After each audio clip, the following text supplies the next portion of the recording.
सभे मगहिया भाई बहन के भुलेटन काका के राम राम। आथी मगहिया खबर में सुनते देश दुनिया के खबर।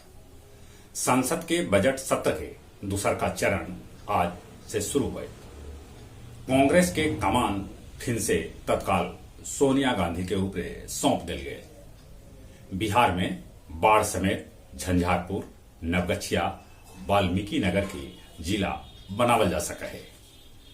आसनसोल लोकसभा के उपचुनाव में बिहार के शत्रुघ्न सिन्हा के तृणमूल कांग्रेस पार्टी के टिकट दे। अब बिहार में थाना भी कबाड़ न रहत।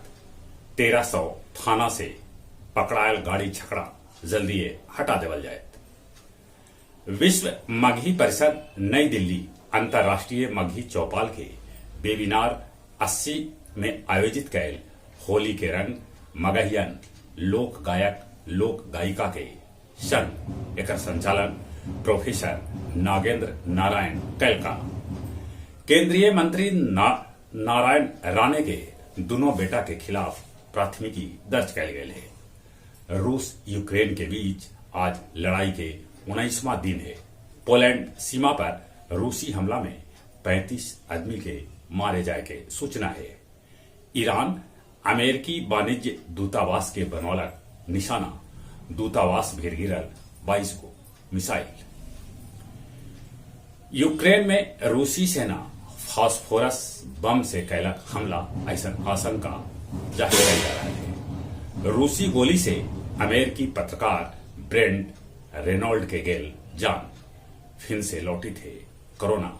चीन के वुहान शहर में फिर से लगावल गए लॉकडाउन। गया जिला के हर प्रखंड में अब बुधवार के लगत जनता दरबार। गया जी में जगह जगह आयोजित कैल गए होली मिलन समारोह।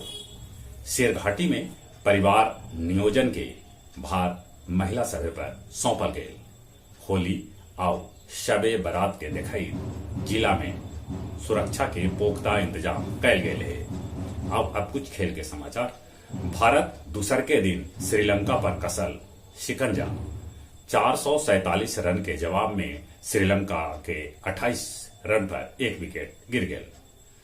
श्रीलंका के खिलाफ day and night test match में ऋषभ पंत 28 गेंदा में ठोकलन अर्धशतक जे वो रिकॉर्ड है।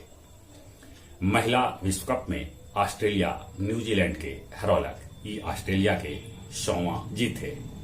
रोनाल्डो फुटबॉल इतिहास में सबला बेसी गोल करे वाला फुटबॉलर बन गया। टेकारी के आशुतोष के कबड्डी राष्ट्रीय टीम में शामिल कर गए। जहां तक मौसम के सवाल है, धीरे धीरे मौसम एकदम में बदल रहा है।